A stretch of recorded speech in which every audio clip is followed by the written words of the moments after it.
Today on the Morning Edition, a small fire was fortunately contained and stopped before it could spread and cause any damage, turning what could have been a terrible situation into a moment to recognize the actions of a group of youth that saved the day. Plus, this weekend played host to the annual Run for Women event that started with heartbreak and loss, but has grown into community support and love. We'll share the story and later.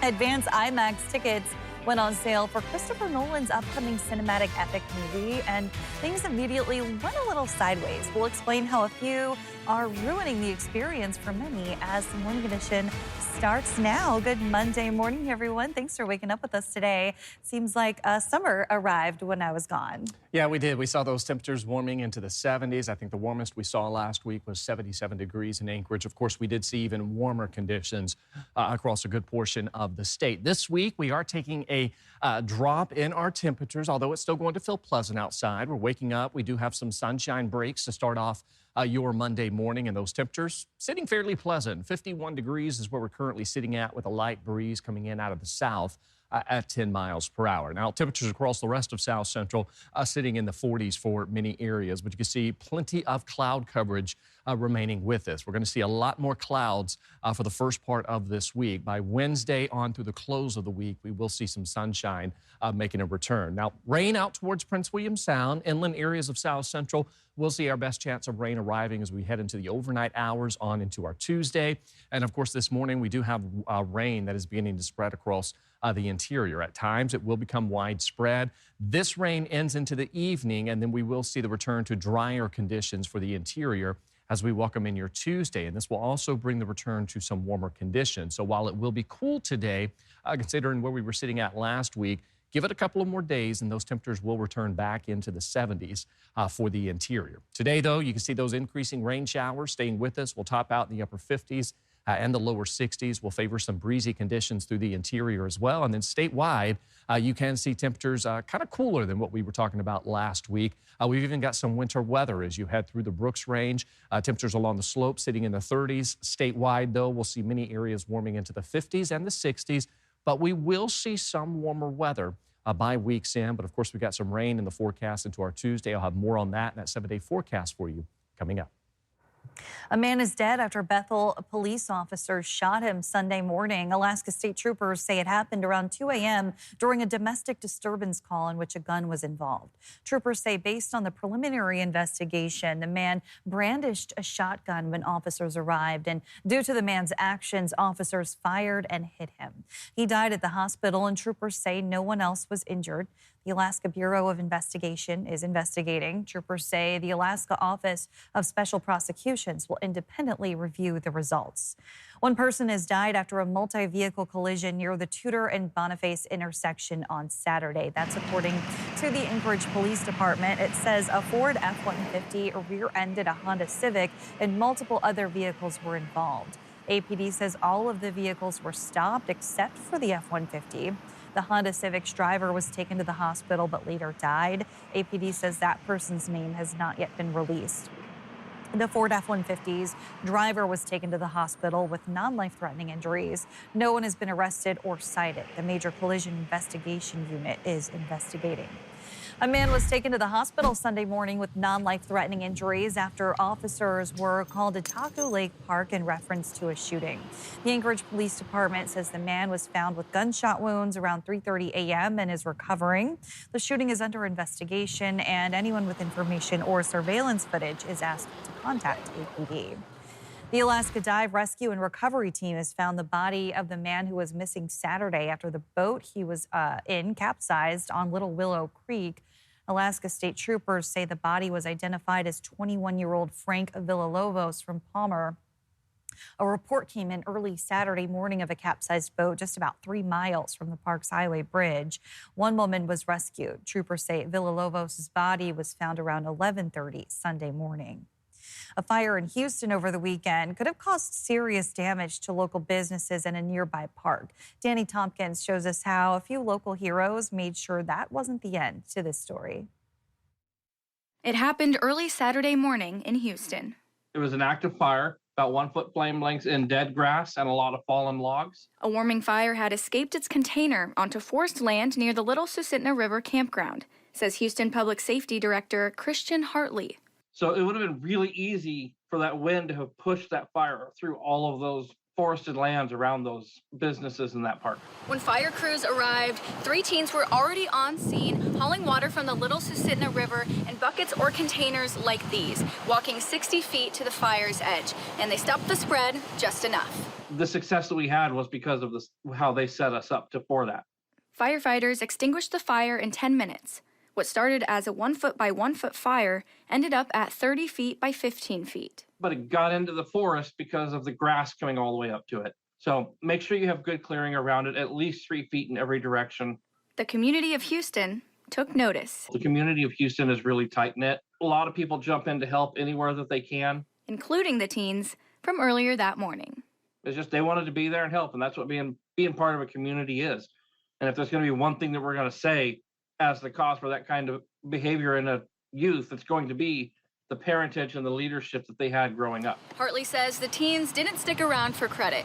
When fire crews showed up, they simply asked, "Do you need us anymore?" Turns out a bucket can go a long way. Danny Tompkins, Alaska's news source. The Houston Fire Department made it clear that the teens were not involved in starting the fire. Hartley says burn permits remain suspended until the area gets a good soaking rain. And to the teens' parents, he said thank you and that they raised great community citizens. Wildfire season is expected to hit interior Alaska this month, and Fairbanks North Star Borough officials are preparing by watching the weather and letting people know how to get updates. Now, usually starting around mid-June, the season runs into August, with the borough working with fire managers at the scene of the fire to determine whether those living nearby need to evacuate. Areas in the interior have already seen fires flare up and be extinguished, and those caused by lightning strikes tend to spread further before being discovered.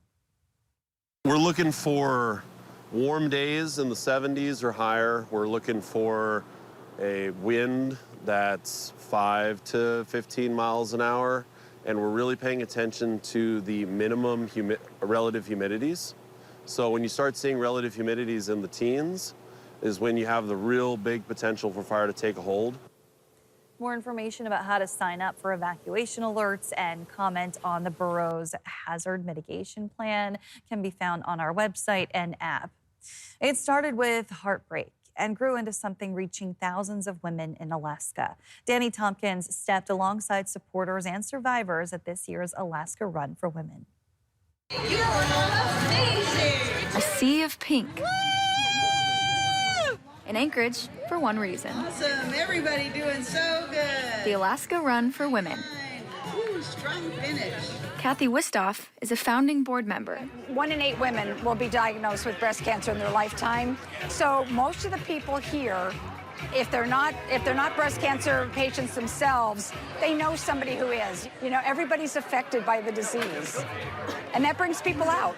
People like Carol Butler, who was first diagnosed at age 41 with triple-negative breast cancer. And I'll be lucky if I don't tear up because, you know, I'm a 2-time cancer survivor. She says she was the 9th person in the U.S.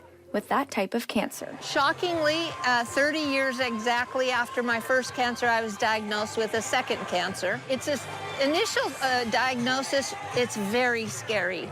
You just don't know where to turn. She says this event, it offers hope with so many of the programs and so much of the support. Wistoff has been here every single year, helping start to finish. I lost my sister. She passed away 4 years after diagnosis. And so I just decided that this is what I need to do, you know, and stay with it.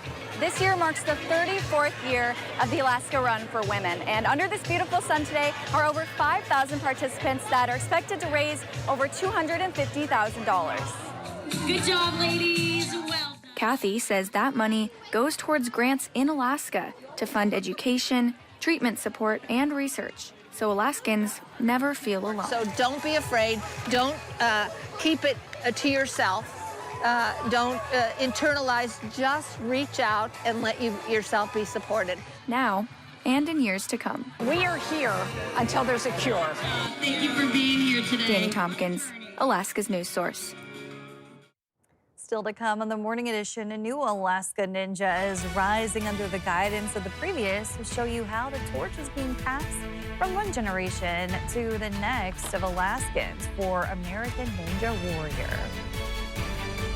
And we are holding on to some winter weather as you head through the Brooks Range, as well as some rain showers through the interior. I'll have more on that, but first at sunrise, 426 in Anchorage, 354 in Juneau. The full forecast is next. Welcome back in on this Monday morning. We sure warmed up over the past week, Aaron, but it looks like we're going to be cooling back down. Yeah, this week we're going to spend most of the week in the low to mid 60s. But with that said, we will see some warmer weather arriving into the weekend, more so as we welcome in next week. So cooler this week, although still pleasant across most of the state. Now for the Brooks Range north through the slope, we are seeing some winter weather. There is a winter weather advisory for areas of the central Brooks Range through this evening, and we're watching some rain showers from the interior to southeast. This does include south central with our best chance for rain arriving as we welcome in our Tuesday morning into the afternoon. Now, to start off your Monday, not widespread activity ongoing across the state. We've got some showers out towards Prince William Sound, light activity pushing through southern parts of the Panhandle as well as out towards Norton Sound. The bulk of the precip is pushing through parts of the interior this morning. And then, of course, we've got that winter weather advisory as you head into the Brooks Range. This is a look at the FAA weather cam coming in from Anaktuvuk Pass. Some fresh snow that has been falling, those overcast skies. That winter weather advisory, again, remains in effect until 10 p.m. this evening for the central Brooks Range for anywhere from 4 to 8 inches of snow accumulation with winds up to 30 miles per hour. Now, this is the same system that's bringing rain to the interior. So as we head through the next couple of hours, you can see all of this moisture through the central Brooks Range will shift to the south. So we are going to see more of that rain building into the interior. Not widespread activity. Most locations will see up to a quarter of an inch of rainfall, if not some slightly higher amounts. But we will keep some light drizzle, if not some showery weather around through most of the day. And then into tomorrow morning, we'll largely see dry conditions outside of areas of the southern and southeastern interior out towards the Alaska Range. The rest of the week will be drier with some sunshine, and those temperatures by week's end do make a run back into the lower 70s. Now, again, when it comes to that rainfall accumulation, most locations will pick up nearly a quarter of an inch of rainfall with some locally heavier amounts. And those locally heavier amounts will really be defined where we're going to see that band of band of some heavier rainfall that's going to shift to the south. So we'll be watching for that later today on into our Tuesday morning. Now, looking ahead into next week, this is the warmer weather we're going to be talking about. So it's really just this week that we're kind of pushing pause on those warmer conditions across the state. However, by week's end, we will see those temperatures in the interior managing to warm back into the lower 70s. And you can see that through at least Wednesday, we're going to flirt with those right below seasonal values through at least Wednesday. And then Thursday on into the weekend, we begin that steady climb back into the low to mid 70s. So we'll be watching those temperatures next week, which will potentially climb back into the mid to upper 70s. But enjoy this week outside of this morning where we are seeing those rain showers sticking around. You can see sunshine does return. Those temperatures through the overnight hours in the upper 30s and the lower 40s the next few mornings. And then you can see by week's end, we'll see those overnight lows dropping down into the 50s. So the key takeaway is, Kristen, this week is a bit on the cooler side considering what we saw last week. Still pleasant, but warmer weather by week's end. Look, it's getting hot inside my house, so I'll take it. Thanks, Aaron. There's a new generation of Alaska Ninjas on the rise. Charlie Fellows tells us that the state's most prominent American Ninja Warrior competitor is still going strong, all the while helping to pass the torch to a bright up-and-coming star. This is Nick Hansen, the coach from Unalakleet, Alaska, better known as the Eskimo Ninja. Yeah, it's been 11 seasons now. It's gonna be crazy. Nick Hansen has long been a proud torchbearer for Alaska in the American Ninja Warrior competition series. Making his debut in 2015, the self-dubbed Eskimo Ninja from Unalakleet has been a mainstay in the series, appearing a total of 10 times with an 11th in the books and soon to premiere. I'm twice the age of some of the competitors I'll be racing against on the show. And that's not an exaggeration, as evidenced by the 38-year-old's newfound protege and fellow Alaskan ninja, who is about to make his debut on the big stage, 15-year-old Talus Bunch. I met Nick at around 9 years old at the Alaska State Fair because he was having camps there, and we clicked instantly. Bunch knew he wanted to appear on the show since he could remember, and he didn't exactly wait around. I got a call from my wife at work saying, you need to come home and talk to your son. And so I immediately said, uh-oh, what did he do? You know, I came home and apparently NBC had called to ask permission to let him on the show, and we didn't even know he had applied. The Wasilla teen, under the tutelage of yet another former Alaskan ninja, Forrest Strick, bet on himself and scored the chance he had always dreamed of. The experience on being on American Ninja Warrior was so great. Probably the best experience I've ever had in my life. Representing the last frontier with pride. One of my main goals for American Ninja Warrior was to represent Alaska, and getting that chance was a dream come true. I really want to grow the sport out here. While learning the ropes from the master. He's been such a role model for me growing up, watching him on the show. It's like Yoda and Luke, I guess. You know, it's a lot of old tricks and tips about just how to manage your nerves and how to manage being in front of the lights and cameras and whatnot. Charlie Fellows, Alaska's news source. Thanks for listening to our podcast. Click subscribe so you can get the latest podcasts from Alaska's news source automatically. And stay up to date with breaking news and in-depth reporting. Available for free 24/7 with the Alaska's news source app.